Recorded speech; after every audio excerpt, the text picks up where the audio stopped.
Now that we've talked through our fundamental accounting equation, let's take a look at some practice questions, kind of put that into practice to make sure that we understand what's going on with our fundamental accounting equation. So this first one says, which of the following, for each of the following, excuse me, identify whether it is an asset, a liability, or stockholders' equity account. So I will do this, kind of make myself go away a little bit so you can kind of see that it says stockholders' equity below there. So we're gonna, if you want to pause the video, try this one out on your own for a second. We'll work through this together. I'll just come back to kind of full screen there. Okay, so accounts payable. Remember what we said, payable is to be paid. So that means that we owe this money. That's going to be a liability. Inventory. Inventory is stuff that we buy as a company that we plan on reselling. So that is part of the stuff that the company has, in it's like what's considered an asset. So it's part of the stuff that a company has. So inventory,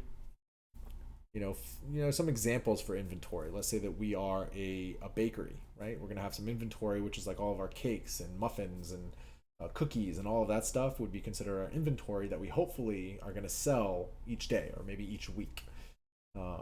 Other inventory examples might be at a textbook or like a bookstore, right? You go into a bookstore, that bookstore is going to buy books to then resell them for more at some point. That's going to be their inventory. Their inventory is books. Now, notes payable, right? Again, this word payable is to be paid. This is usually like a bank loan, so it's a little bit more formal than an accounts payable.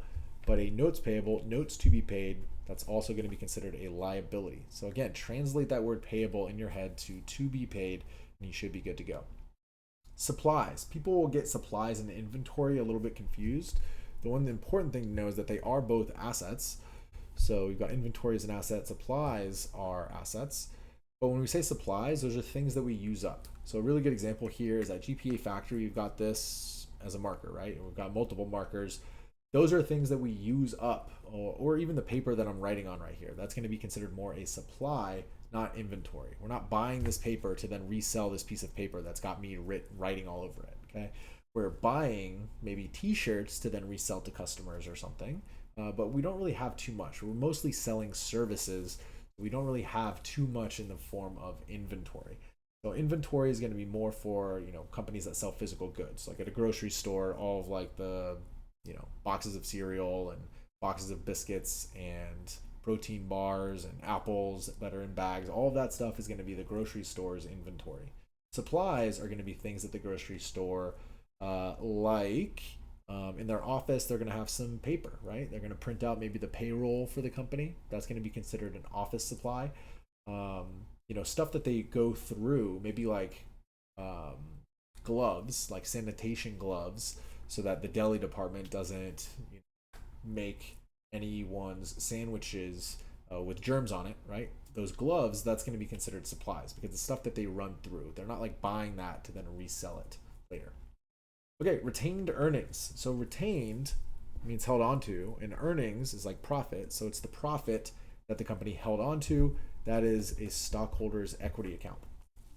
Okay, property, plant, and equipment. So I'm going to go a little bit further for this one and say property, plant, and equipment, PPE. Definitely just know that that's an asset. Specifically, it's a long-term asset. But some examples of property, plant, and equipment. Property, you should think about land. Land would be another asset account. Plant, it's not just like, cactus and, like plants with leaves on it. That's not what we mean by plant. Plant is going to be like a building.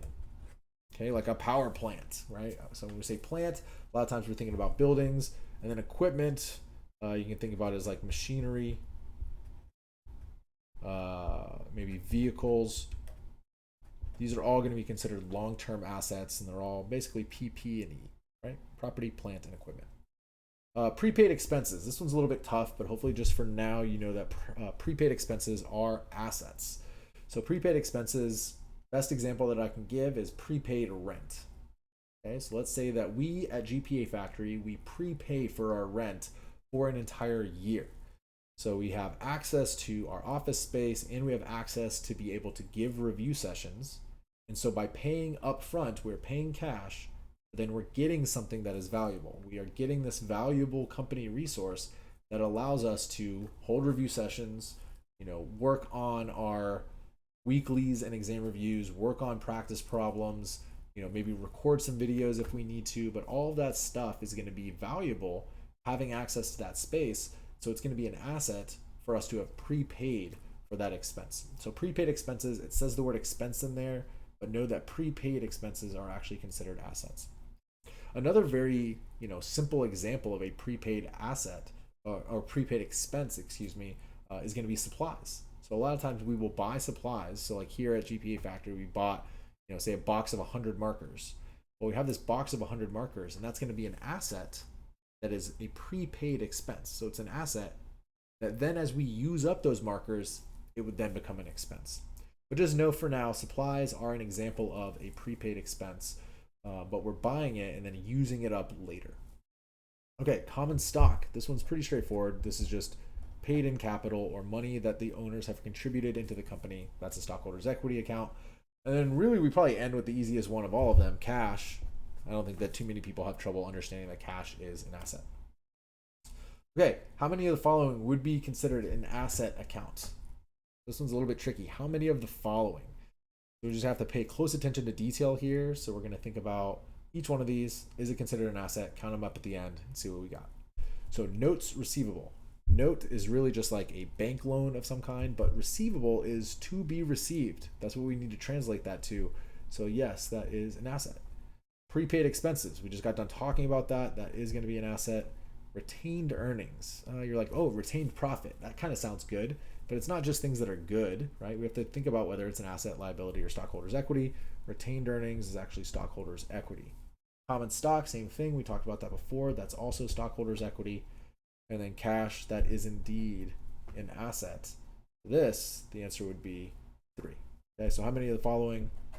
We've got 3 are considered asset accounts. Okay, last question here that we will talk through. Following account balances are available, but total liabilities are unknown. What must be the total amount of liabilities? So we've got cash, accounts receivable, inventory, common stock, and retained earnings. So notice that cash, that's an asset. Accounts receivable, to be received, that's also an asset. Inventory, talk through inventory. It's stuff that we buy that we plan on reselling. That's also an asset. Then we've got common stock, which is stockholders' equity, and retained earnings, also stockholders' equity. So I'm not rehashing common stock and retained earnings too much because we've talked about it in previous questions. So we are saying that total liabilities must be equal to what? So you might be thinking like, I don't have any, none of these are liabilities. I can't add up anything. But we do know what about the relationship between assets, liabilities, and stockholders' equity. We know that assets equal liabilities plus stockholders' equity, and that must be true for this one. So we have to assume that these are all, of our assets and all of our stockholders' equity. Sometimes questions will tell us that.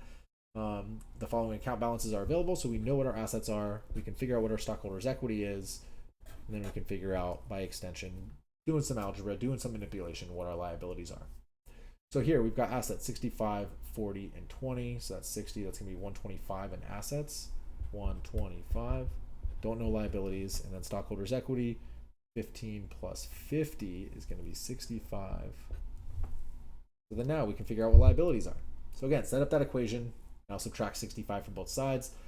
When we subtract 65, we've got liabilities equal, and this is going to be our answer, $60,000. So I just wrote 60. I'm a little bit lazy, but it really is $60,000. So that's how you would do that one.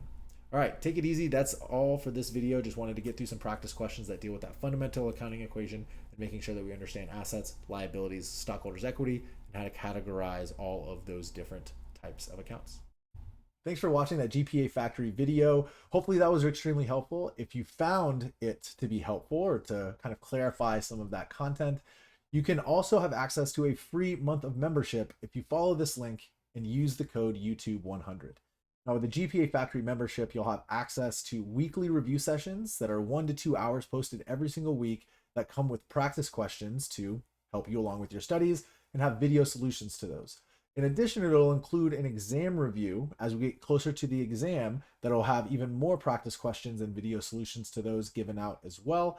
You also have 24/7 access to our question wall if you get stuck while you're studying, and you get discounts on private tutoring. So if all of that sounds great, again, go to this link and use the code YouTube100 to learn from one of the best to ever teach this course. That's me. So try it out, see if you like it, and yeah, we'll see you around. Thanks.